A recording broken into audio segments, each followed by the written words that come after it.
Hello, friends, and welcome. We are here today to discuss Blood Meridian by Cormac McCarthy. It's going to be an interesting conversation for sure. I think there's some mixed opinions, which is good. And we'll go ahead and get started. Chris, will you start us off? Yes, my name's Chris Mullen. I'm sometimes YouTuber on the channel Chronicle Chris, and I hang out about in the Patreon forums and also do a sci-fi podcast called Speculative Speculations with some other people. You might have I've heard heard. of I as think well. I've heard of that. Yeah. Yeah. And Varsha. Hi, I've also heard of the Speculative Speculations podcast because I'm one of the people on it. You don't remember, Chris? Anyway, You're the I'm boss. excited to talk about this book. I'm still trying to wrestle with my overall impressions and feelings about the book, so this is going to be interesting. And Carl. I'm Carl D. Oh my God, that didn't come out right. I'm Carl D. Albert, and excited to be here and to wage war on the non-believers, the infidels. This is a tough one because where do you start? I think one of the questions I have is what why no punctuation, why no quotation marks, what's the choice? Why? Like, I don't really have a problem with it, but I'm wondering, why was that choice made? So Does anyone? okay, so we were talking before we came on, you read The Road. Mhm. Is The Road written differently? No, Like it's there are pretty similar. Okay, it is. So it's the no quotation marks, no. Yeah, okay. I mean, I don't know. I haven't actually looked that up. I have no idea. I can't tell you. I don't understand it. I do find that, so before this I read All the Pretty Horses. That's the only other McCarthy I read. And I did find that, like, sorry, I just killed a bug. That's me. I'm like the kid, just cold-hearted. No, yeah, I find that actually there's like a strange rhythm to it that, like, you kind of like you get lulled into it over time. And like, so that I remember when I started All the Pretty Horses, I was like, when are people speaking? Like, what's going on? And then, like, as I went along, I was like, oh, I could easily differentiate. And Blood Meridian similarly, although certainly he even wrote in a more opaque style here that I think is, you were talking, Steve, before we came on, that like The Road was much easier to read, right? So I don't know. He definitely is not making things easy on us. I think if we're comparing The Road to this, I think the difference for me, just surface level, is that there's very little emotion in the characters. I think The Road is full of emotion. It's full of, you can connect, and I think it's hard to connect to anyone in this one. The no quotation marks is usually classic stream of consciousness. That's the reason it's usually done like that. But I actually don't think that's the case here. I think we both seen the same video. And I'd seen it in The Road as well. It's written in almost like a biblical style, in a Book of Genesis kind of form, is the way it's written. And certainly the start of the book is very like the start of the world, Book of Genesis stuff. That first sort of paragraph is definitely in that sense and style. But I sort of like glossed over it by a bit. I think maybe because it's the second book that I've read now of McCarthy's in short succession.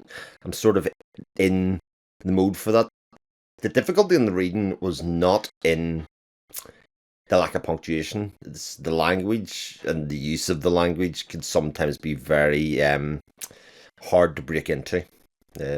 Even though I knew sort of what he was describing, sometimes I couldn't get the meaning out of the words necessarily that I think is intended, especially in a first read. Almost impossible, I would say, in some cases.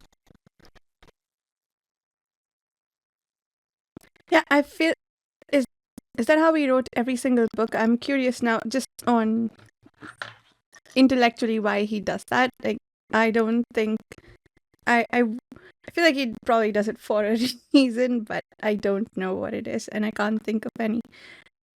Yeah, But sorry, go ahead. keep going. No, keep going, please. Oh, I was gonna switch gears just a little bit. I think to your point, Steve, about the characters not being connectable. I don't know. I think the distance might be kind of intentional, that there's nobody here that we like, and I hope. And I guess the lack of punctuation and the prose style overall, I think, provides that distance to a great extent, which is very interesting. Yeah, I agree. I mean, I think I can't speak again to McCarthy's prose style in general, like why he doesn't use quotation marks, for example, or has all these run-on sentences. But the way he handles characters in this book is definitely, like, to me, read very clearly intentionally, where, like, particularly when you're talking about the kid who is Yeah. our main character, right? The kid who eventually becomes the man. We're never even given his name.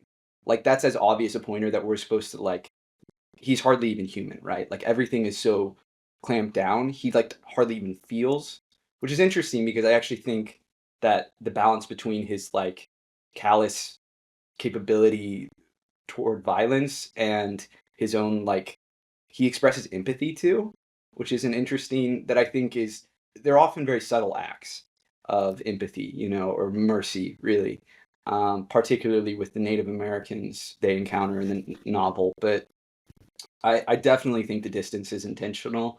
It certainly makes it hard to, like, care about the characters. I don't think I really cared about the kid until probably towards the end of the novel, where, like, something switched in my brain Yeah. and I suddenly was like, oh, I get it. Like, these characters, like, certain ones, like Toadvine too, I was like, oh, they actually, like, kind of, there is some emotional connection that with each other, and, you know, they do care, and there's a little bit of heart. And particularly, I think the last chapter, not the epilogue, but, like, the last proper chapter, kind of drove that home for me.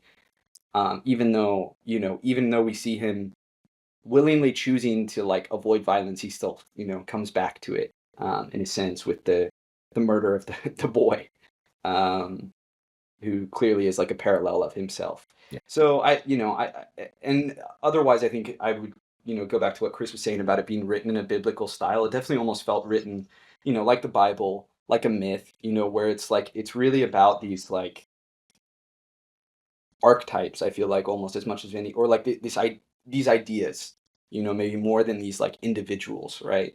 Because the kid, while I do think there is depth to his character, in many ways he is a kind of flat character, right?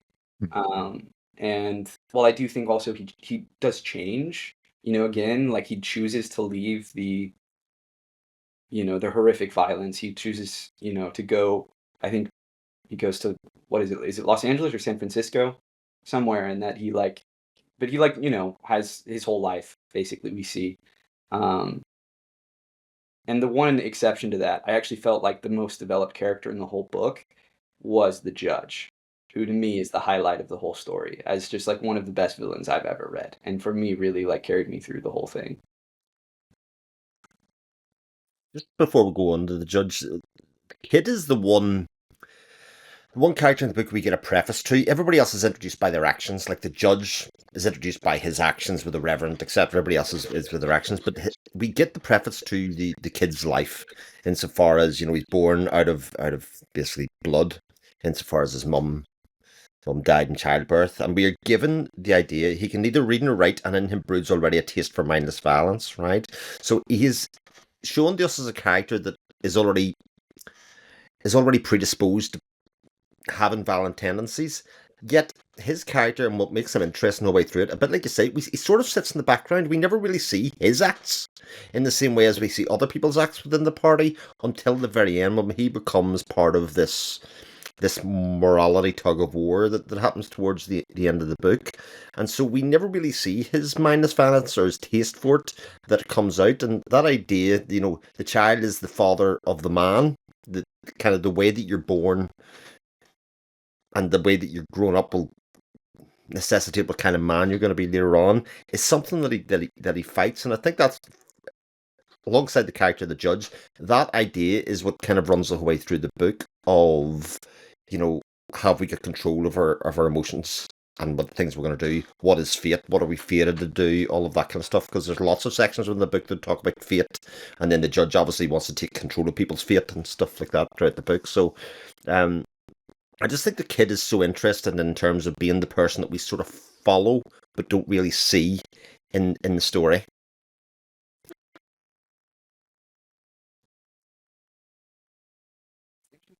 Just, like, a little thing to throw in there too is that, you know, there's been talk for a long time of adapting this, and there's, you know, kind of a I believe John Rogers I think someone was hired to adapt this recently. There was like news coming out. And I feel like just like fundamentally, you're gonna see a tonal change. Like I can't imagine adapting the feeling you get reading this book to film or to television, just because through having a face, you're going to see the kid, right? You're going to see this actor. And I think it's also going to be more impactful when like I had to continuously remind myself this kid is like 15, 16 years old. Like he's literally a kid going out and scalping people, you know? And I do think that opening is so when you kind of get his origin story in brief in that very biblical style, it is sort of like Cormac McCarthy like inviting you to be like, look at this kid, like he never really had a chance, you know? And so, but does that mean you should pity him? Should you sympathize with him, or can you excuse his actions? Because he's just a cog. He's like another one of the, just another one of the scalpers. He's going around, he's doing it. He shows maybe a little more mercy at like very specific moments, but you're right. We don't focus on his violence, but we know he's doing the same things. And to that point, I think one of the things the judge says is really interesting about when he's talking about when he gave the example of the child whose father died and he has to live up to the father who died, like whatever image he has in his head, it's perfect and he can never live up to that, so he commits atrocities. And then there's the other one who I forget, is it that he watches his father be cruel and so decides that he needs to be cruel too? The kid is maybe a bit of both. Maybe he has the mother to live up to and the father who, well, I guess that never comes up, the mother. But I thought that was interesting, tying that back to the first scene, that statement about, first I really, I thought that was a great great analogy between civilizations and children and men. But also I like that how that tied back to the first scene. Absolutely. I think it is very distinct too that this is a very masculine book in terms of like all the characters that really matter are male. And the kid, he's lacking that female presence, right? Immediately. He came to the world killing his mother. Now, of course, I think most people, if they hear that, they wouldn't actually think he killed his mother. Yeah. It's like it's the Tyrion Lannister story, right? Is like the fact that childbirth resulted in the mom's death, like that's a tragedy, but that's not the child's fault. But, you know, it's interesting too because there's this ambiguity about like how his father raised him. Like we definitely get the sense that it wasn't a happy. The father wasn't necessarily providing for the kid. He became a drunk.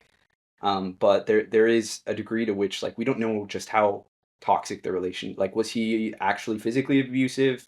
What was he just verbally abusive? What was their relationship? And I think it's a very intentional choice, kind of circling back to the idea of like the masculinity of it all. That like I think this is really exploring sort of this like out of balance. If you were to look at it from sort of this like emotional, mythological, like archetypal narrative, because I think it really is like that. It's sort of talking about like the way that this sort of like what we view as like traditionally masculine, like drive to conquer is and to like be physically violent, like is completely out of whack, right? And just is entirely, that there is no balancing factor there, right? And that I feel like it almost comes out of this like lack of emotional connection as much as anything, because it doesn't seem like the kid had much of an emotional connection with his father, right? And in my mind, my reading of the book is sort of that he's almost like looking for a place to belong, and he's looking for a place to like exist, right? And so he finds this family that isn't a family at all, right? They don't care about each other at all, with the exception I actually kind of feel like of towards the end you see that there are little like inklings of connection between like the ex-priest and Toadvine and the kid, right? Yeah.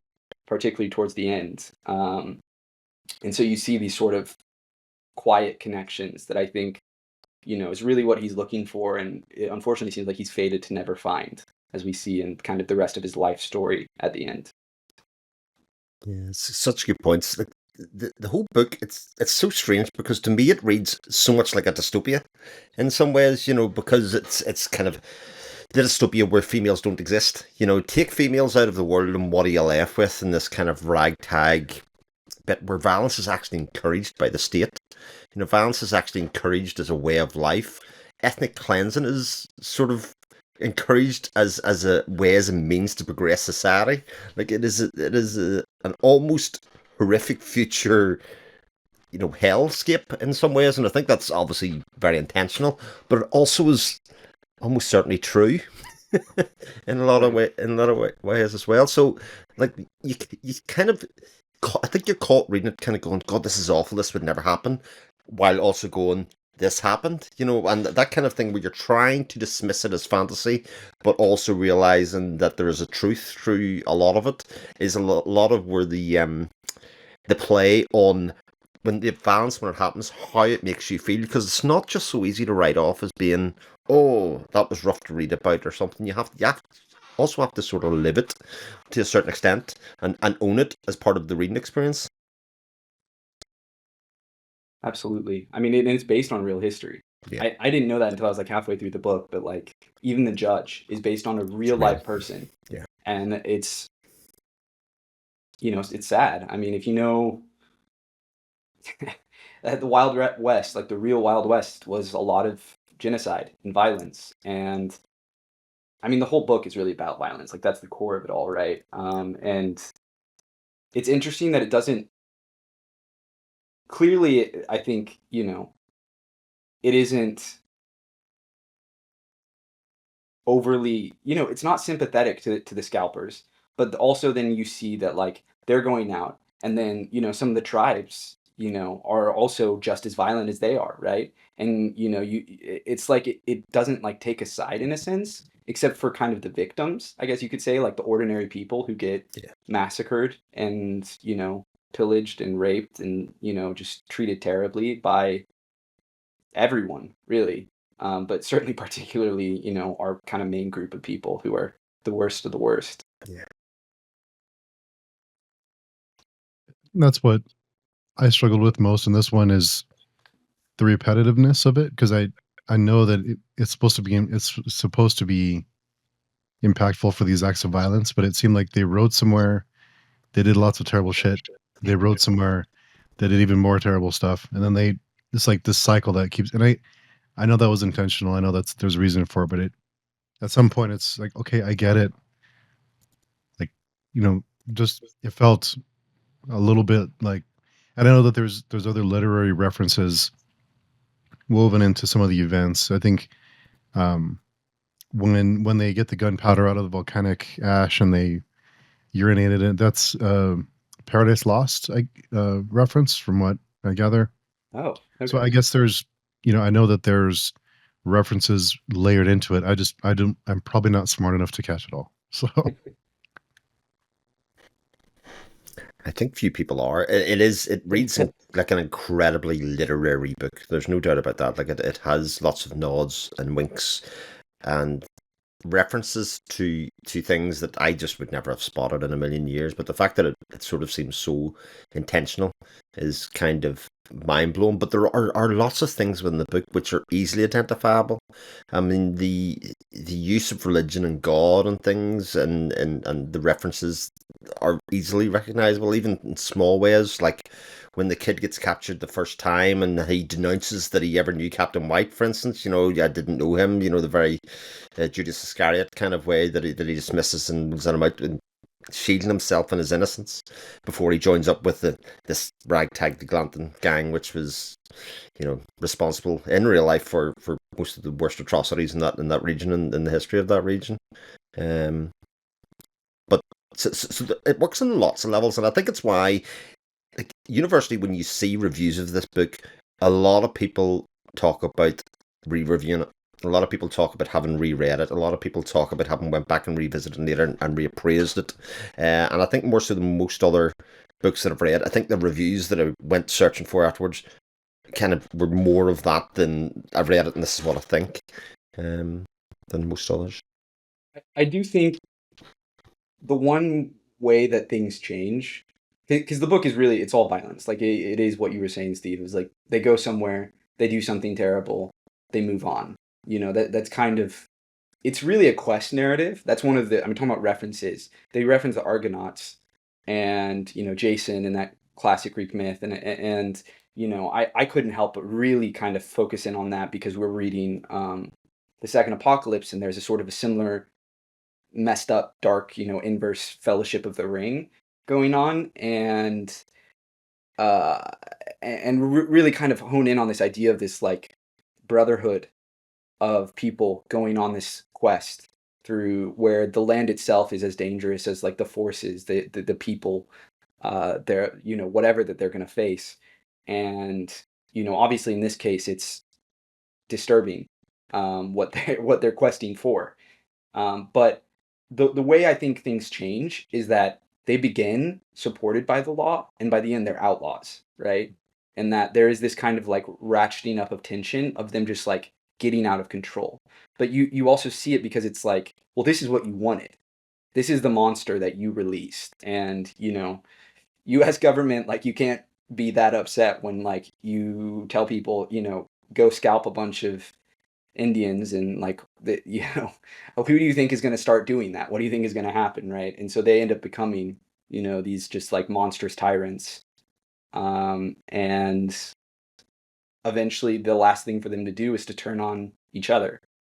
And I mean, spoiler alert for anyone who's, I hope people are listening, they're okay with spoilers. I hope That's so. what happens, and that's how the story ends. Yep.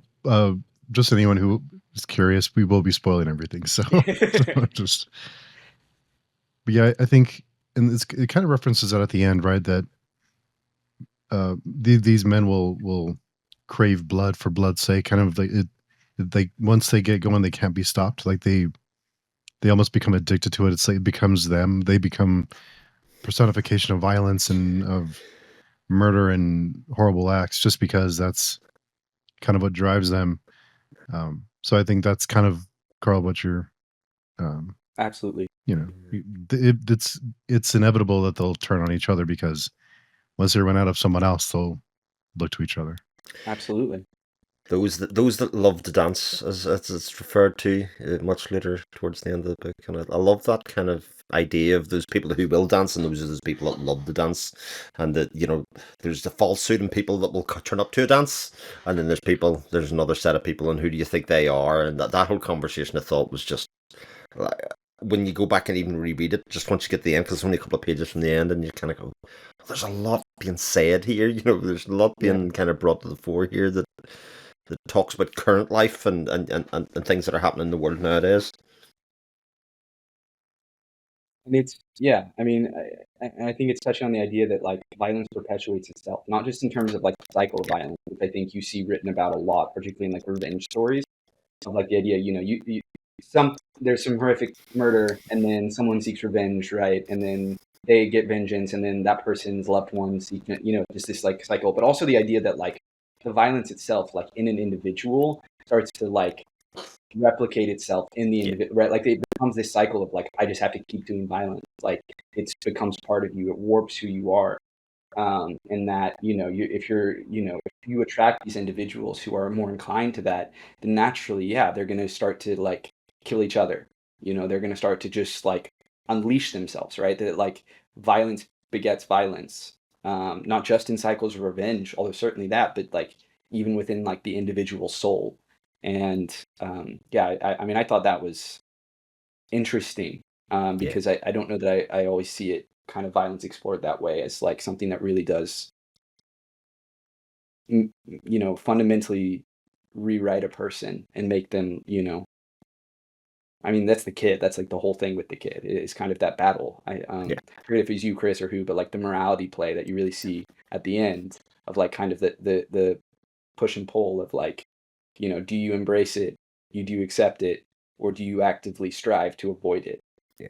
I'm sorry, Varsha, we also haven't heard from you in a while. So I don't know. I had a follow-up question to what you just said. I was curious about the violence warping people, because we don't really get to see any of these characters in their pre-violent stage. All of them are committing horrible acts. So I don't necessarily see the changing.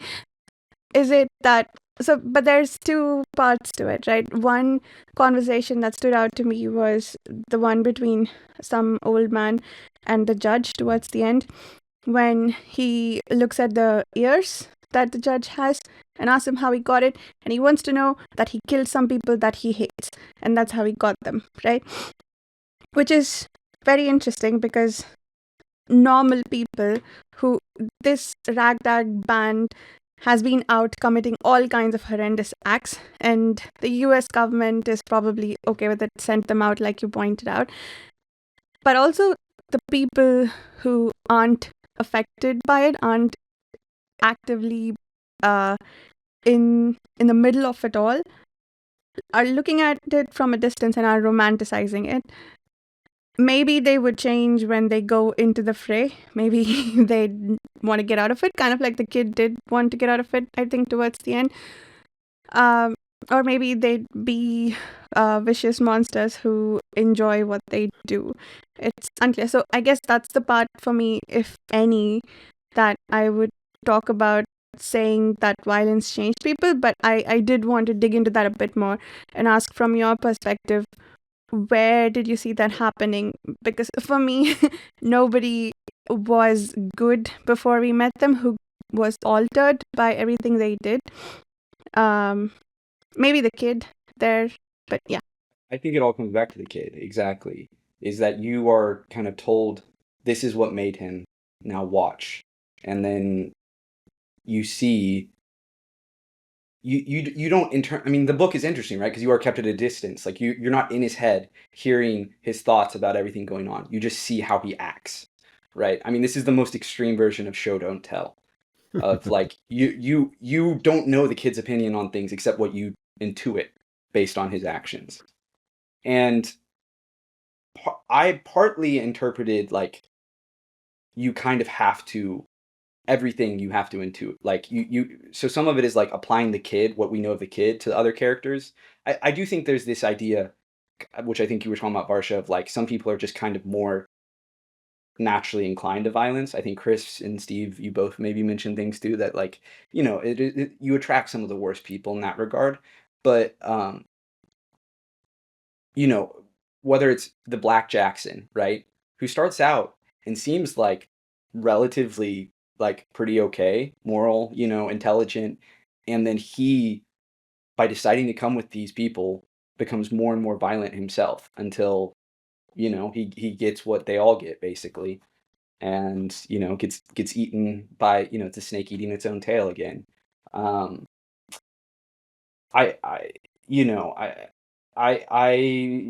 feel that like a lot of the way it really represents itself is also the kind of represents the change is like in the escalation that they, when I'm saying like, when I was talking about like violence perpetuating violence, I also really meant like the way that it like increase it, it one violent act leads to even greater violent acts, right? The way it kind of like, when it warps someone, it makes them like even worse, and it escalates, right?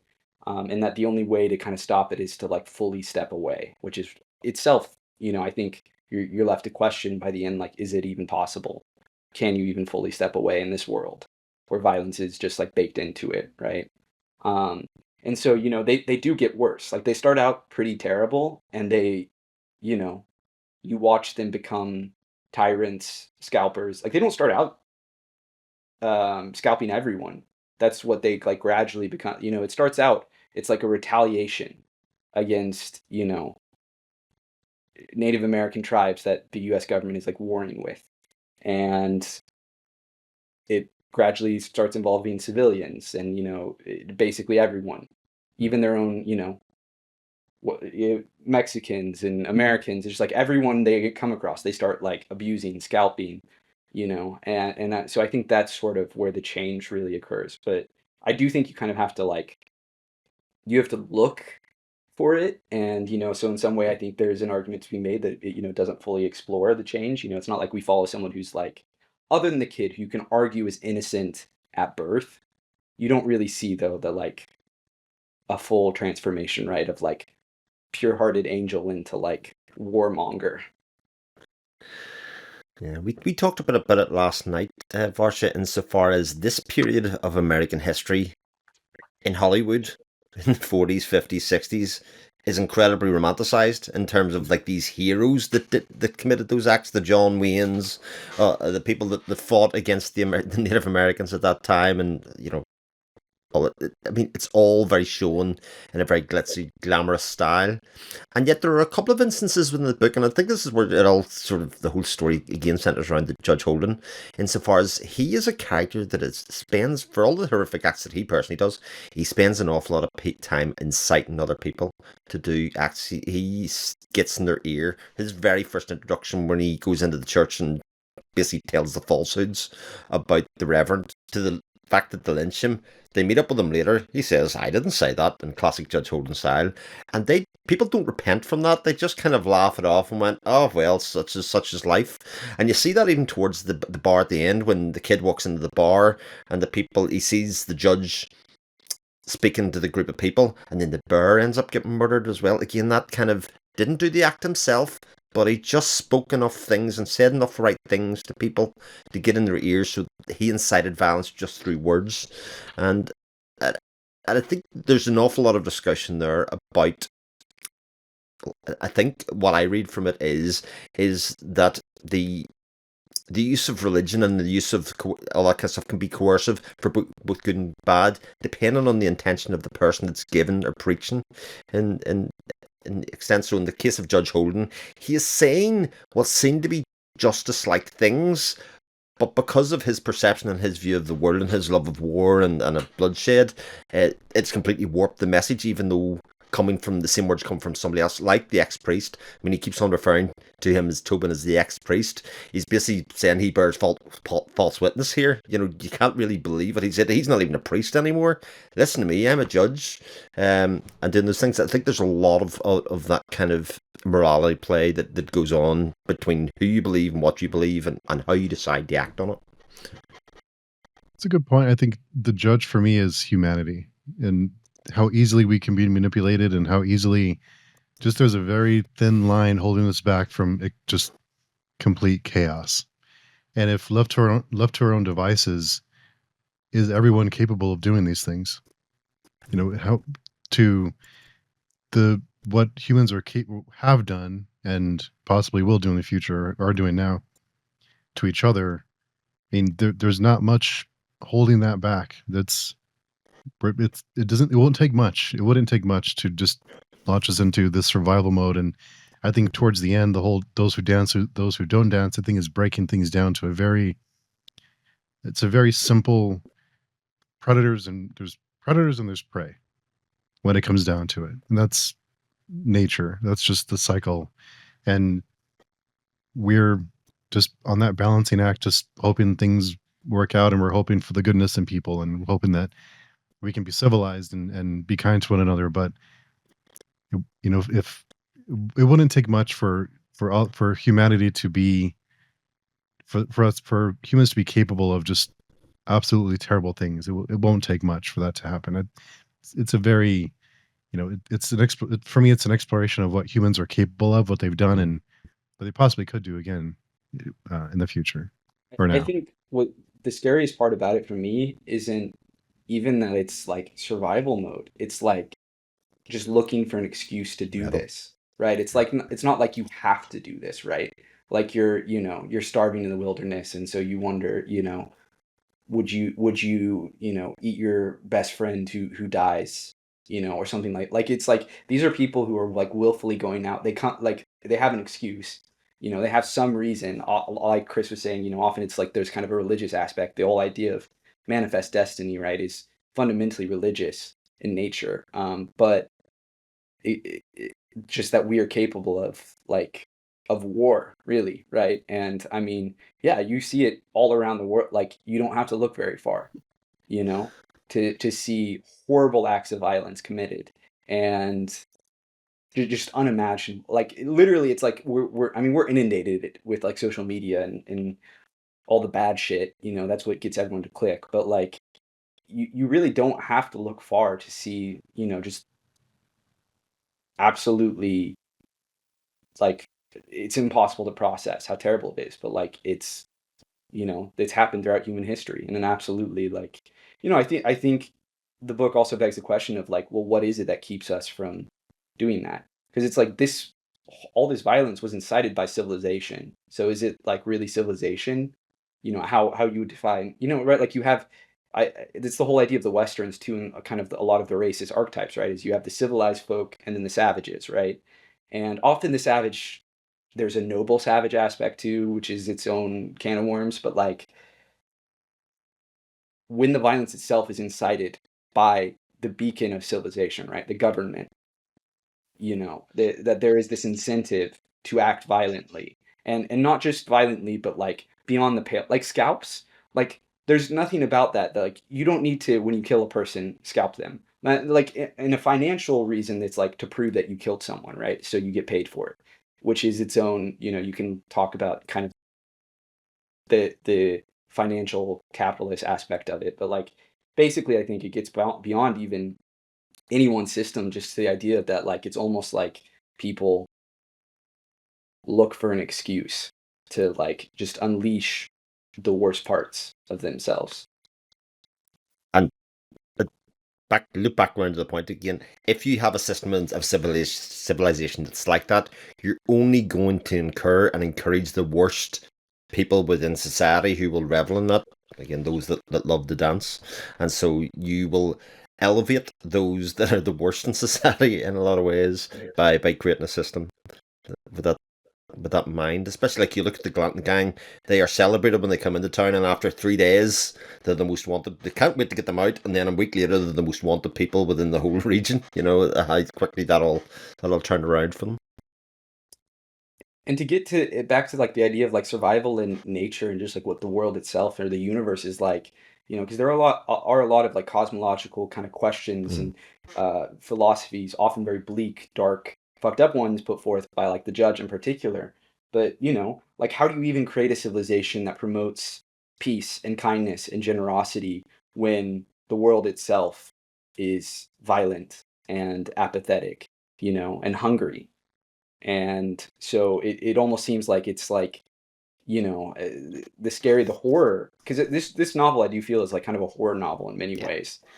Like, some of the imagery is more horrific than a lot of shit I've read in horror novels.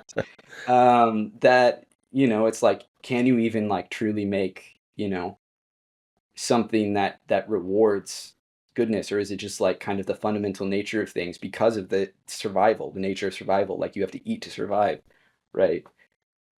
That whatever systems you create are going to be violent. Throughout human history, when humans have encountered someone else who look differently or who have a different culture, they're automatically thought of as savages, whether Right. they're more or less civilized, I guess you can say, than we are. Then you look at them and you think, oh, these people are different, and we must eradicate them because they're different than we are. And even going back to, like, World War II with Nazi Germany, the people who normal everyday people were doing really awful things just because they were told to, and they kind of get wrapped up in this like we were talking about, just this cycle of violence. So I have a question for y'all. I guess it's two parts. One, do you think the judge is human, or do you think there's something supernatural going on? And two, do you think there are supernatural elements to the book? Discuss. The big question of the book for me. I think when Varsha was sending me, she had 100 pages to go last night. That was the question that kept me driving to the very end of the book: is the judge really there? There's lots to suggest that he is not. And also, by extension, actually Tobin, in some ways, because at the end of the book, the only people that he sees are the devil and the ex-priest, or the god. Those are the only two people that he sees around him, and both appear at random, don't seem to be able to be killed, don't, all of those things. But I think the question of whether he's human or not actually is one that I think a lot of people will try and avoid, and they'll say that he's a supernatural element because it's easier to digest if he is supernatural of some sort, or a manifestation of the devil or something like that, being a fallen angel of some sort. I think by the end of it, I was almost certain that he wasn't real because of how he comes and goes and disappears. So him appearing in the jail, him appearing next to him all the time to talk to him at very opportune times is where I came to on him. But again, that question of if he was human, then the actual tenor and tone of the relationships and the things that happen within the book are even more horrific. I think there was a sort of montage towards the end, where where I guess there was a whole paragraph that talked about how the judge was there for the beginning of civilization, was there for the fall of it, and so on. That, I guess one way to interpret that is that judge is immortal and so was around for all of it. But the other could be that there was a person like the judge through all of it, doing the same things that he was.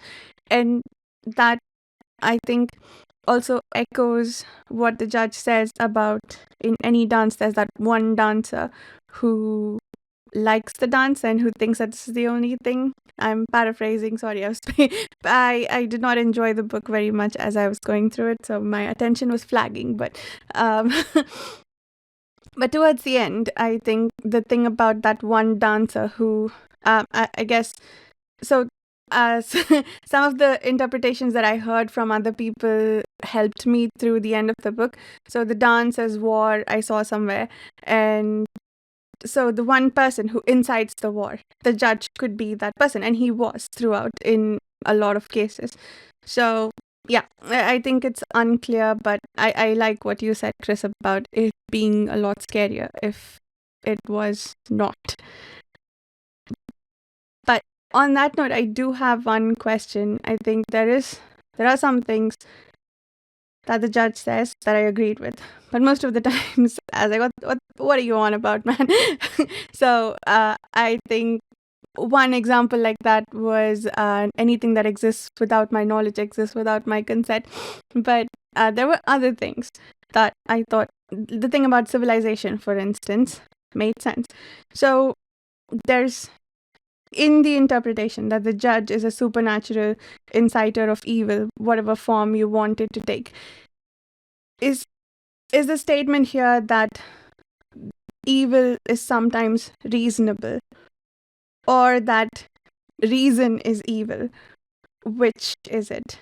And maybe both, depending on the situation. But I was grappling with that because I think I struggle with this in stories sometimes when they want to show something as evil and all it is lost. All it is just something that is more reasonable than others and is making sense. And I think that I find that writers don't do a good job of drawing that line well. And in this case, I think it's unclear, and it could go both ways. Which do you think it might be?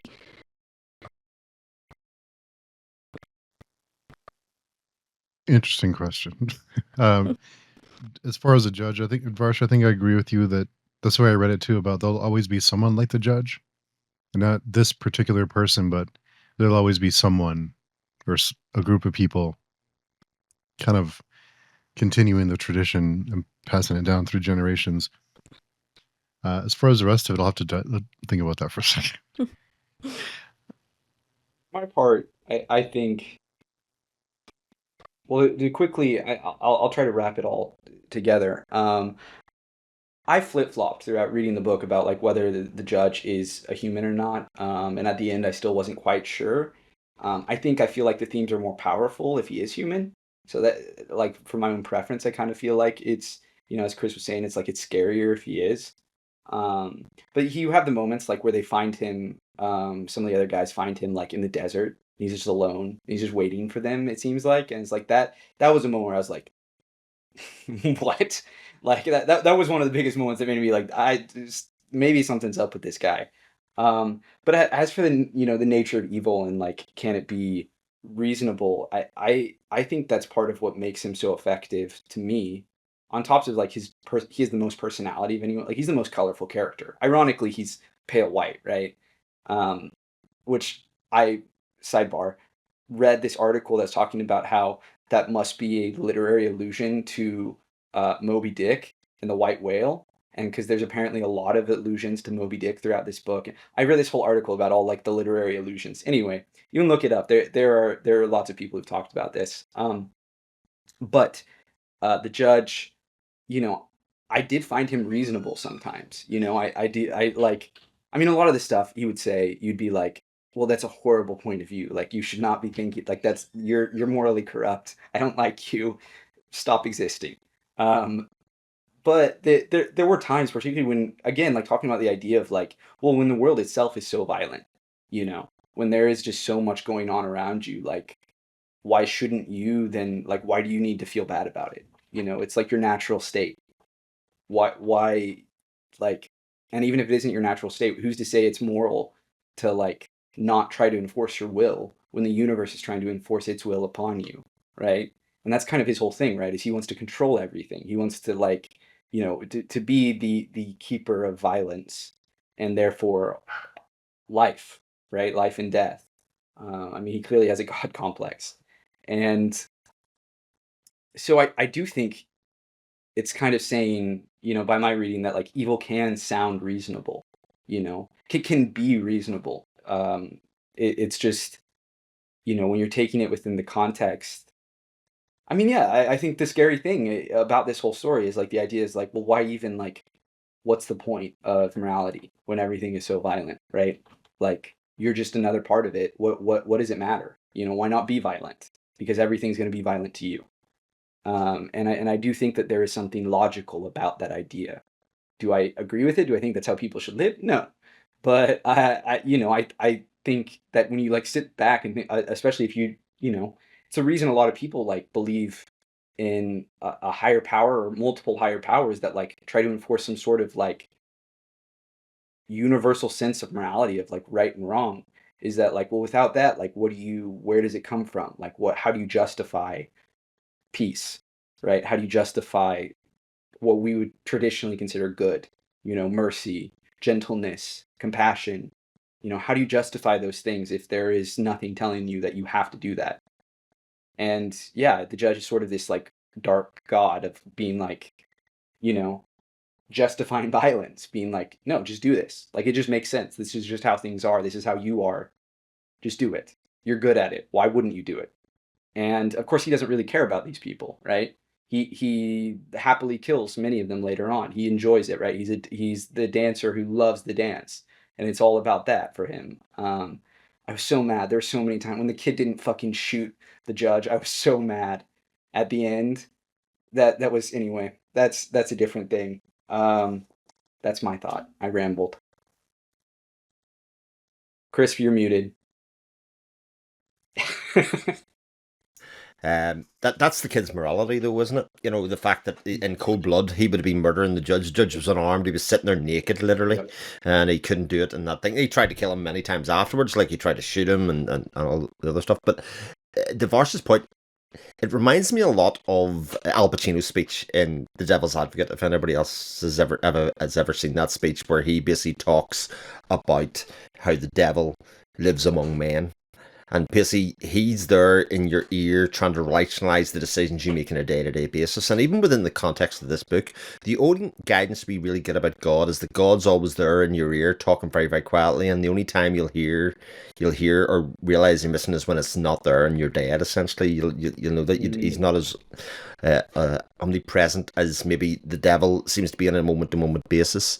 And that whole morality play, again, comes back around to the kid and what the kid ends up doing. And the fact that the kid does end up killing the boy is the crux of the book. Because, unfortunately, I think I think it ends up being his own demise, because he ends up getting murdered by the judge, I think, because of that one act. But that was literally the point. He had been through all of the horrors and all the morality and fought it all, and then murdered in cold blood, and basically he failed himself at that point, and murdered in cold blood. And well, what makes it challenging is that it's not in cold blood, because the boy was going to kill him, right? And I think that gets also to the core of the whole story is like, well, what do you do? Is it moral to just like just to just take the bullet, right? Well, that's what I was going to say. You even look at murder trials now. Murder, but in self-defense, you're free to go. You know what I mean? It's still an act of evil. It's still an act of heinous crime,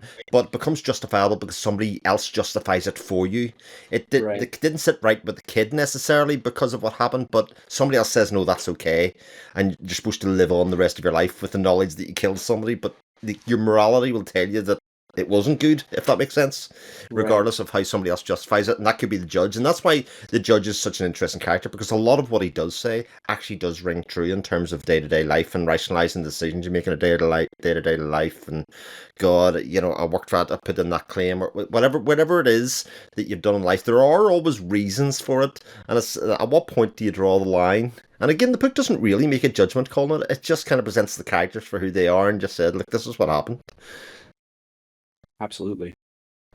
I agree with everything you were saying, by the way. Yeah. Cool. I just wanted to throw that out there because no, you're right in that case. It adds that extra layer, right? Like it's that's the depth to which the book is written. There's you have to grapple with I think Steve is the first one to bring it up of the idea of kind of the survival and when when you're acting on kind of those how do you even judge morality at that level, right? And it kind of asks you to step outside of what is reasonable, right? Because I don't know that it is always reasonable to be good, in a very broad sense, right? It's that's not to say that reason itself is evil. That's why, to go back to what you're asking, Varsha, Yeah. I don't think it's saying that, but it is just saying that evil absolutely can be reasonable. Yeah. I think That makes interestingly sense, as yeah. well, I marked a few bits. The kid isn't not under the influence of the drug because he starts to speak like him in some bits. He was speaking to Tobin about we'll hide, you can't hide, all that kind of stuff. And there's a couple of bits throughout the book where he mimics a lot of what the judge and the way the judge speaks, which is why at one point I actually thought the boy was the judge. I thought he was seeing himself in later life. Obviously, didn't turn out that way, but anyway, I thought again that was a possibility within the book as well, that you could see him morphing into that, or he was on the journey, and all it took was an act here, compromise there, and it would have fallen apart. But he definitely was influenced by the people around him, for good and for bad, in some ways, and the people that he ended up being with, in that case Tobin at the end, versus the judge, kind of speaks to that. Speaking of things we agree about with the judge, late in the book, there's a quote: "What joins men together," he said, "is not the sharing of bread, but the sharing of enemies." Tribalism, it's a real thing. He's right though, isn't he? Yeah. I would argue, personally, I believe tribalism is both. It's the idea of sharing resources in general, or perceived resources. They don't have to be real, but the perception that there's a limited amount of something, and even something as esoteric as social capital or political capital, and therefore you have enemies, however you define them, right? I do believe that is, it is. He has a lot of great speeches. Yeah. Some of them most of them, actually pretty much all of them were just atrocious, but really, I found him so compelling. I loved it. I love that he's cartoonish too. Yeah. The word that sticks in my mind is he pirouettes a bunch. He pirouettes like a ballerina. It's this giant, pale, strong but globulous man who 24 pirouettes. stone or something, isn't he? He's yeah. And he plays the fiddle, and he's super intelligent, and he talks like nobody else talks. He's the only person who talks like he does, and I mean, I loved him just as a character, as a villain. I just thought he was just so rich and so interesting and horrible, just horrible. What do you think happened at the end to the kid? How far do you think? I mean, I assume we agree he died, but I don't know. It's left vague, right? It is. two schools of thought on it, right? There's one that basically says he was smothered to death. The judge smothered him, which I think is interesting in its own right, because I think there is that indication that the judge seen something in the kid that he wanted to turn and kind of on him like he was the father in some ways, and so he almost killed him with kindness. In some ways, he hugged him. Everybody else in the book, like Glanton, gets an axe to the head. Lots of people get hung publicly. The kid doesn't have that violent death like everybody else seems to have in the book. In the same way, he basically gets smothered to death. But there is a perception a lot of people have that he was sexually assaulted by the judge, and that when they opened the door, that's what they seen. That rather than just the murder, because murder would have been kind of, okay, somebody's dead in the stalls. There was something worse that they seen when they opened up the jakes or the stalls, as it was. I think that makes sense given a different scene where, is it the kid walks in on the judge where he's naked? By the way, why is he naked all the time? Naked. And there's a girl also naked, and then a third person who I forget. And clearly something has happened or is about to happen. It's the idiot. Yeah. Or the idiot, They call right? him. That's the other person who's in the room. Yeah. So that makes sense. For what it's worth, too, that scene with the girl is not the first time that there's an implication the judge rapes children. Yeah. I'm sorry, I don't know if this demonetizes things saying that word, but there's a lot of implication that the judge, pretty much anytime there's a mention of a missing child, yeah. I was like, oh, the judge. Like there's always some other scene that kind of implicates the judge. The last version, I heard a third theory, which I did not agree with. I had a visceral reaction to, but was that the kid, it's not the kid who's found dead. The kid killed and maybe assaulted some, I forget what the theory is, if it's like one of the prostitutes or something, but like that there is that they found. I think just my thought is the nature of it being so horrible that the kid had to, or the man as he is then, had to have been sodomized at least, or something, that like it wasn't just the like there had to, certainly the smothering I think is probably how he died, because that's kind of the implication, right, of the embrace at the end, right? But I just feel like there had, or his body was desecrated in some, I don't know. I mean, there is the other theory, obviously, that the kid became the judge. You know, that kind of cycle. There always has to be somebody in the world. You know, it has to be. So it's actually the old man judge that's actually dead in the stall, which would also be like 24 stone white. Would be horrific if you opened up the stalls in that case, and you know they could do that. But I do think the kid, because of the nature of killing the boy before it, Elrond or whatever you call him, I think it kind of gives a bit more of a cycle of his story, if you know what I mean, and gives it a bit of a resolution. Because at that point, he may as well be dead rather than morph into the judge. You know, as far as us as the reader goes, you know, he's dead anyway.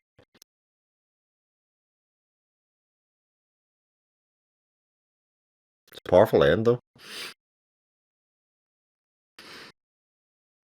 Definitely is, yeah. The descriptions were the writing, the prose. I think we can all agree that it's very well done, obviously, but the descriptions of the environments were great too. I think it just, the repetitive nature of it was what kind of I would start to lose interest, and it would become a little bit too familiar every time at the same. And I know that was intentional, but I get that. I mean, it definitely is. It is a lot of the same. I mean, it really is a book about one thing. You know, well, that's maybe being too simple, but like I think the core theme is violence, clearly, right? And that, so it's just like constant atrocities. You know, I think I mentioned before we came on briefly to another friend of ours, the Tree of Dead Babies. I completely missed that the first time through.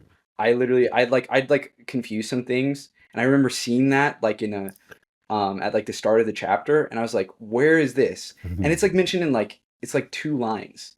You know, I think they did like describe it a bit more, but like somehow I missed it. Like I just did not get it. And like that is kind of the whole thing, right? Like a horrible act of violence that would define a whole book is like just one of many. It just continues, and it does sort of desensitize you, and just feel repetitive. And I can understand definitely how that's you know not engaging necessarily. I think I found the repetition very difficult to read, and the overall and how much of it was description of landscapes. But Yeah. I think it served several purposes for the kind of book that it is. One is, I guess, the repetition gets numbing, which I suppose is one of the points, that these men are numb to the violence they're committing. I don't know that I got the sense that they ever had any compunction about the violence they were committing, but they did devolve more and more as they went along. And I guess to a certain extent, we are numbed to what they are doing as well. Maybe you're supposed to grapple with that afterwards and say, okay, why am I almost okay with this at this point? And then there's, of course, like the de-romanticizing of whatever it is that was mythologized, like you were talking about earlier, Chris. I think that too is served by the writing a great deal, in that it moves so slowly, it's plodding, and none of it is fun. So it's taking out all the things that you might potentially enjoy about a book. I don't think this book is ever meant to go with the word enjoy in the same sentence. And I think that, so for all that I did not like reading the book, about halfway through, I got very bored. I can see how it works to do what I think the author probably wants to do, which is really brilliant overall. It's so funny that for me, I was like intrigued by the book. I was enjoying it, but I was reading it like one, maybe two chapters at a time for a long time. And then I got to about halfway and I just like started devouring the book. I distinctly remember I was like, it was like I don't know, a couple of weeks ago, I was like flying out. I was on a flight and I just started just like going through it so fast. I wonder if we had sort of similar turning points, but just in like the opposite direction, you know. Um, I I don't even know what it was that fully clicked for me, but I just like I checked into the characters, and I think maybe it was really getting more time with the judge. Once the judge was like a main driving force, I was like I was here for it. I just wanted to hear him wax poetic, about his messed up view of the world.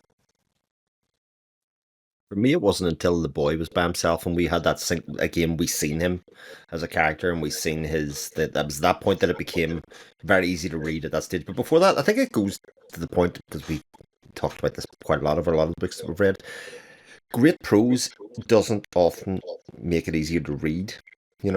Sometimes really flowery, great prose can be too dense to really dissipate. You can't tell the difference between description, allegory, metaphor. All of those things are kind of layered on top of one another, references to something else, and you're not sure which is which is why when you see the sentence about a dead baby, sometimes the dead baby tree, you're not sure whether it's an allegory or whether it's actually happening, or to that extent. That was what killed me, was I that horrible choice of words there, but that like when I was reading, there's a line that's very explicit about it being a tree of dead babies. I guess I didn't read that line, because when I went back and reread it and saw it, and they describe it in a way that to me I was like, oh, this is very clearly metaphorical, right? Like I was like, this is symbol. Like I couldn't tell that it was talking about dead babies, and then I went back and I was like, oh, it's literally talking about dead babies. Like it was just to get to your point that I agree with exactly. It's like when the prose is that dense, like, it can be easy to get lost. But if somebody could pull out like 50 paragraphs out of this book and haven't finished the book and haven't had this discussion, those 50 paragraphs would have incredible deep meaning by themselves the whole way through. Like it is that, but in the context of that flow of describing the things that happen in the chapter and the journey that they're on and that quest nature, as you pointed out earlier, Carl, you don't see it. You can't picture it. You can't feel it. And I dare say, if I read Moby Dick, I would see more. If I read Heart of Darkness, Joseph Conrad, I'd see more. You know, that kind of stuff. It would all pour out of the book at given points.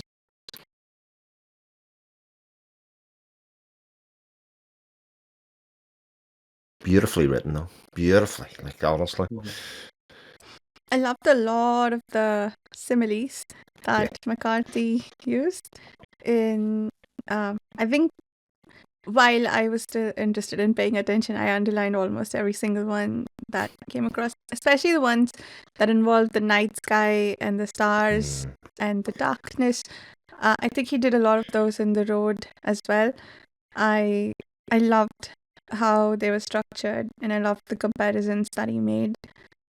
Yeah, I agree. The writing's immensely beautiful. I'm curious. So, particularly Stephen Varsha, since you were not as like engaged with the book, did the ending, like particularly like the big climactic, like I hesitate to even call it like an action scene, because there's not, it's a lot of people not shooting each other and hiding. It really is kind of a horror movie scene. Was that as tense? Like, did you feel like that to me was like, I was on the edge of I could not stop reading once I started it. And I was curious if that was impactful for you, or you were like emotionally checked out enough that it was just like more words. Go ahead, Varsha. I mean, I think for me at that point, any further violence was not likely to have any sort of impact. I think maybe for me the peak of cruelty was at the thing with the doctor, when the doctor has a bunch of money and these guys agree to fortify the area for them, and then they sink into such violence and debauchery that the doctor starts to feel bad for engaging them, and ultimately the doctor dies. At that point I was like, there's nothing good that's ever going to happen. So anytime anyone was in a room, I'm like, who's going to die from this? So it wasn't shocking, or it wasn't any more interesting than anything else on the rest of the page. Like it wasn't different for me. Yeah, I do have one question about the ending, but I'll let Steve answer the question first before we get there. Yeah, as far as the end for me, I think I was kind of just checked out. I think after a while, I couldn't feel a connection to anyone. It was more of just like a fly on the wall, seeing all these things unfold, and we really didn't get in anyone's head or didn't have a connection. Even characters I don't like, because there's no likable characters. You couldn't really get a connection, and I think, like Varsha mentioned, once there's so many different. It's not only who's going to die, is how much are they going to suffer before they die. So by the end, I was just kind of just checked out. But I did go back today and reread the last 50 pages or so, and it was a lot more compelling and more, I want to say fun, more interesting the second time around. Well, that was part of fun is such an interesting word to use, but like I felt like I was even more, again, like on the edge of my seat. Again, it had like the horror movie element of like you're running from the monster when they turn on each other. So I'm talking about like when the scalpers are, our fellowship, our fucked up fellowship, all like kind of starts to turn on each other, and then suddenly, it's the kid and like the ex-priest and Toadvine versus like the judge, and I was like checked in. Like I was like it suddenly it almost felt more like dramatic in a sense, and it was less like I was less like caught up in sort of the very wrought, melodramatic biblical prose, right? Which I do think there were periods where it carried me through more than just like the actual what was actually like happening on the page. Because to me I was like, holy shit, like they're all just like killing each other now, and like, kid, you need to fucking shoot the judge, and then he didn't shoot the judge, and then the judge has two guns, and I'm like, oh god. And I'm as scared of the judge as like all the characters are, and so they're like hiding, and I'm like, don't get found. It's like the monster in a horror movie. And so anyway, there's a reason I was asking. I was just curious because that to me almost felt like more blockbuster. Like it felt very climactic. Not even talking about like beyond it, when in the last chapter where we get like kind of the rest of the kid's life, when he's the man, right? Anyway, that was just me. Yeah, I don't think I was sufficiently fearful of the judge to appreciate that at that point. I don't know why. It is interesting. Like, the judge was a character that I was very much looking forward to meeting in this book, because everyone who talks about the book is sure to mention the judge, and they find him to be pretty profound from what I can gather. So I was eager to meet him, and I already tried from the very first time we meet him to read him as the embodiment of the devil in some form. And I see it, but it didn't build to the extent that, like, I didn't leave.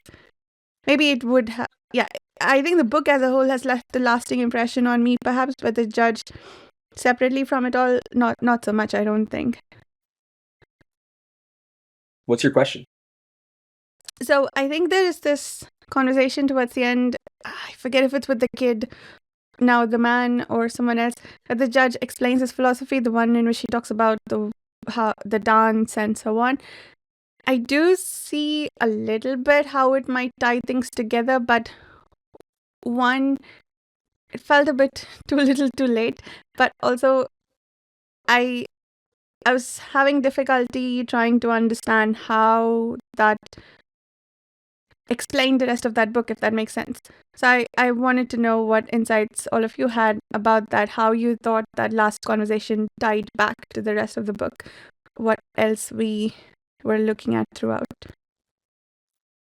So there's a couple of conversations towards the end of the book. There's the one when he's in the jail and the kid's trying to disavow that he was responsible. It was all the judge, and the judge was like, "Oh, no. It was you. You were there. You were responsible and the kid won't own it." And again, there's another good point where the judge is actually correct. He hasn't told any lies in that part because the kid was part of the gang the whole way along, and he can disavow knowledge of it. So there was that part, which I think sort of ties it together again. Are you talking about the one then after that in the bar? Yeah, the one where he talks about the dance. Mm. And about the men who will dance, and who do you think they are? That one. Yeah. Yeah, for me, you can read away there, Cart. For me, because I actually stewed over that a little bit, I think at that part of the book starts to be a bit third wall breaking, if you know what I mean. It's very much about, right, we've presented the story in the Wild West, so to speak, and I'd say, but actually, what does this mean today? What does this actually relate to modern society? If we're still talking about dance and the fact that war is the dance, the bloodshed, and that thirst is sort of happening, again, the people that are drawn towards it, the people that are signed up because it pays a wage, all of that kind of stuff that are inferred to it, who are the people that are really enjoying that, and who do you think they are, and what role do they play within society? Because I think that a lot of that is McCarthy using it as a soapbox a little bit and kind of saying, look, I think we need to talk about this a little bit. And this was written in 1985, so this was before the Iraq War. This was before a lot of those major conflicts. It was, many years after Vietnam, etc. So as an American kind of writing this book, he's sort of caught in the middle of a lot of conflicts. It was just after the Falklands War, etc. So I think it's a really interesting book for then, especially the time it was written. If it had come 10, 15, 20 years later, the allegory might have been even stronger for me. I think it begs the question of, will those people always be there? Mm-hmm. Will there always be a judge? You mean the ones who incite war, right? Hmm. That's kind of the point he makes with the at least one man who likes all of it, right? At least that's how I read that scene. But one quick follow-up question, Chris. The conversation when the kid is in jail, he tells him that you were responsible, but if I remember correctly, I got the impression he was blaming him for all his moments of kindness, not for his acts of violence. Oh. He said you shaped everything you did when you I think that's what happened, which is why I found that conversation jarring and interesting. Like, that adds to the theory that the judge is evil and does not like the acts of kindness, but I may have misread that too. Like I said, the last last half slightly checked out, but that's what I seem to recall from there. So I think just having quickly kind of read through parts of it and skimmed through the dance conversation in particular. I mean, I think a lot of what the judge is saying is like this is just kind of history. Like history repeats itself. He talks about how like the players are here, but they don't and they talks about like essentially like everything leading to violence, and that they may not necessarily an individual may not necessarily have within him this drive to violence, but like if he's put in these positions, he will commit the violence, right? And that, and he's talking about, the judge is talking about how this is like almost like, it's glorious, it's fun, it's beautiful, it's a dance, right? It is an art. And I think one of the big impactful moments towards the end was, when the kid says that even a dumb animal can dance. Yeah. And it's kind of talking about how, the judge is trying to elevate man as this like the masters of violence and war. And the kid being like, no, like that's not what separates us, If anything separates us, even this bear can dance. And it's such a goofy image of the dancing bear, right? Yeah. But that's a little thing too. I don't know if you guys found the book funny at all, but there were definitely moments I found very blackly comic. Yeah. Not all the time, but there were moments. And yeah, there's just that the idea, I mean, I think you could interpret it a lot of different ways, whether or not, humans are not any different than other animals, which I think is an interesting thing to ponder, or that like, what makes us different isn't a capacity for violence. That's not the point, The dance can be done by anything. There was one scene I reread earlier today that was, I forget who it was. They said, they don't ride at night. And someone said, why don't they ride at night? Because it's dark. Just little tidbits. It's a lot of those moments are like really subtle and they happen very quickly, and like there'll be like a throwaway line or something and you like go back and you're like, wait, that was actually kind of funny. Like My favorite was when the judge was demonstrating something with a coin, and the guy he's talking to says, "I'll tell you where you can put that coin." yeah. It's a lot of in the dialogue. Like, yeah, there's just these great, darkly comic.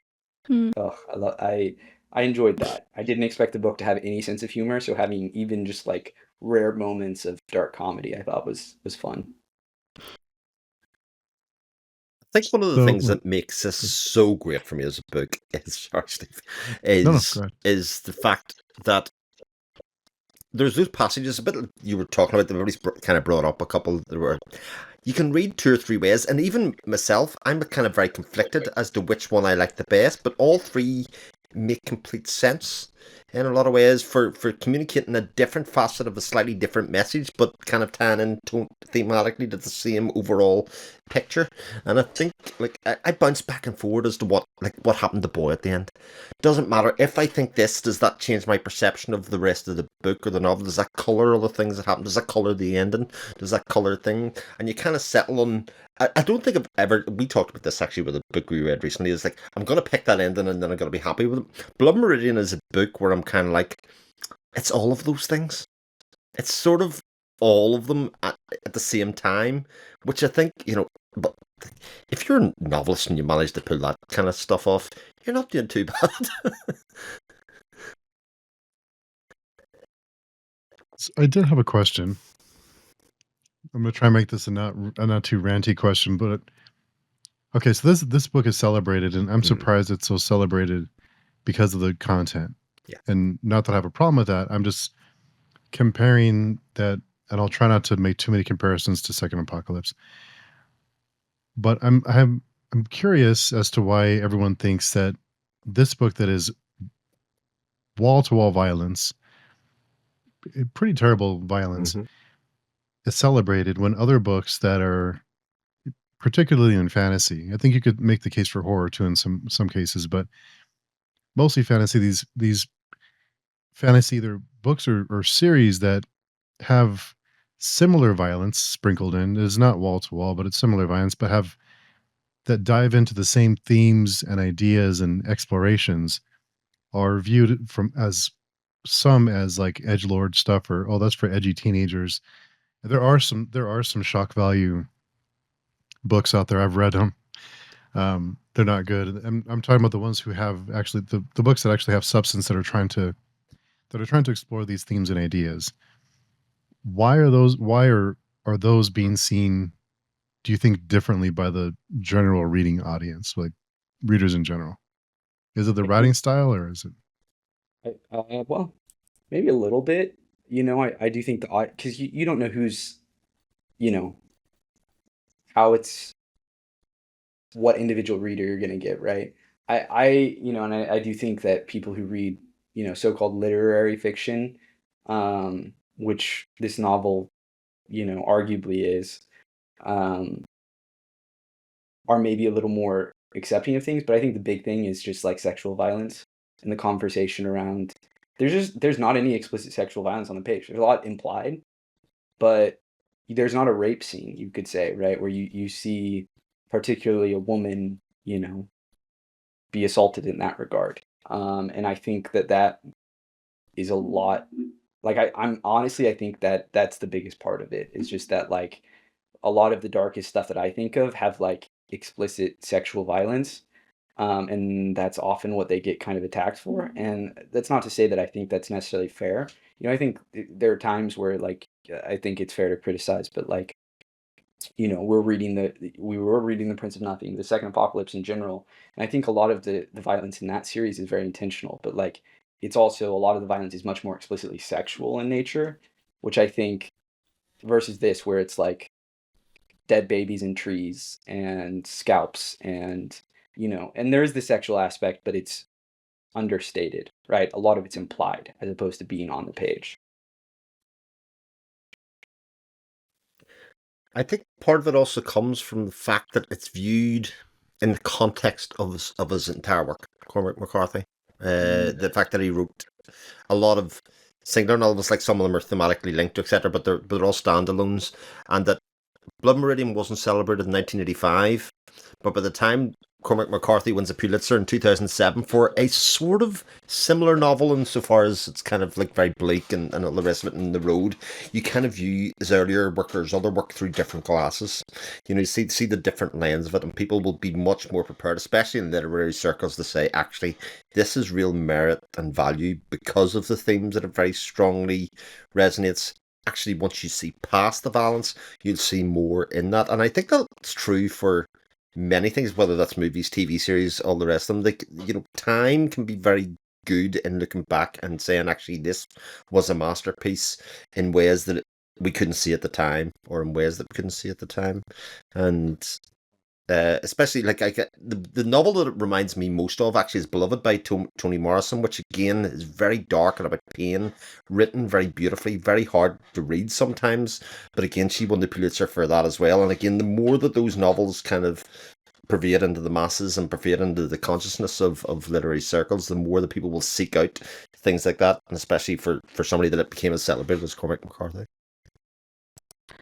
I think there's also the fact that literary fiction readers tend to not consider fantasy or speculative fiction serious fiction. So I think there's a barrier to entry there already, just people who will refuse to read it just because they think any fantasy or sci-fi is for children. Yeah. So that already significantly reduces readership and acceptance.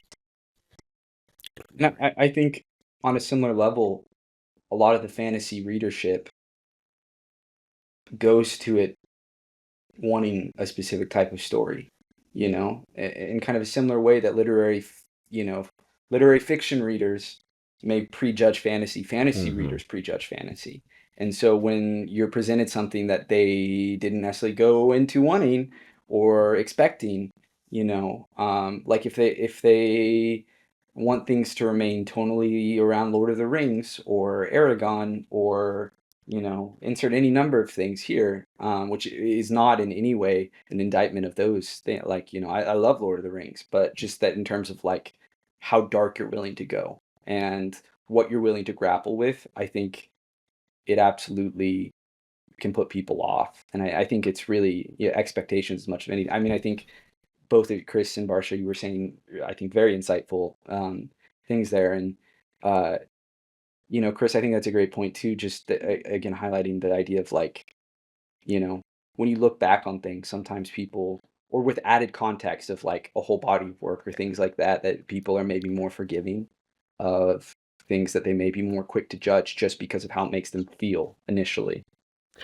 And actually, to add to that point, very good point, Carl, is the fact that this is a book that has prompted rereading over the years. People don't like it on first readings a lot of the time. It is something that gets poured over again and again, and that takes time. Like nobody's putting down Blood Meridian going, I want to reread that immediately. I need more of that world. That's going to be fantastic. Get me back in that world. I don't want to not be there.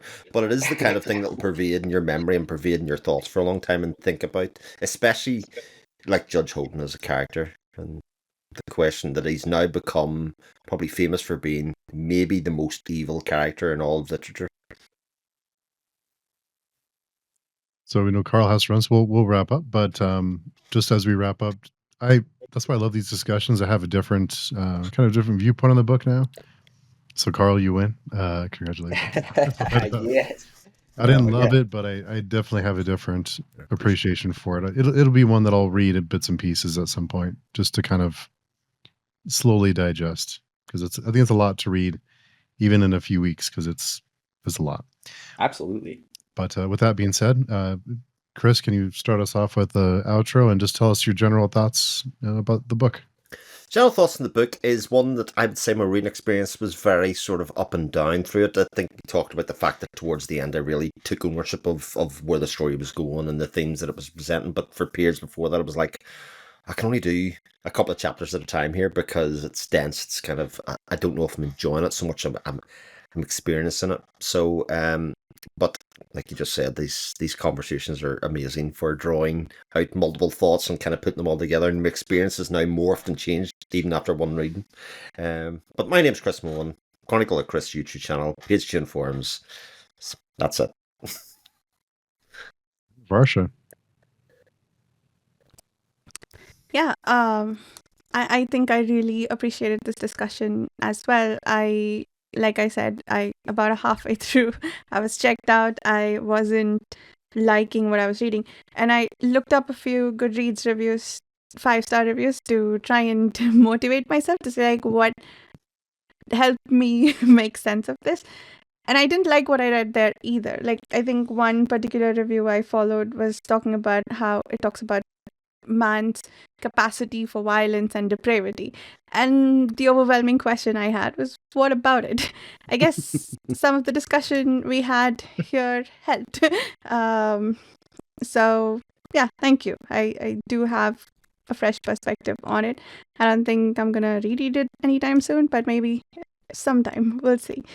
Yeah, you can find me on the YouTube channel Reading by the Rainy Mountain and on the podcast Speculative Speculations, among a few other places. And I hang out on the Patreon forum all the time. Yeah, I mean, for me, it definitely was a profound experience. I guess I don't know. It's something that I found very impactful and interesting, and I'm certainly not going to reread it anytime soon. I want to read a lot of the works that it has allusions to, including Moby Dick, which I have not read yet. But I also, that's not to say I didn't have criticisms. I definitely did. I couldn't say that I found a lot of the characters, overly memorable. That said, I actually remember a surprising amount of their names, which is something considering a lot of them don't even have names.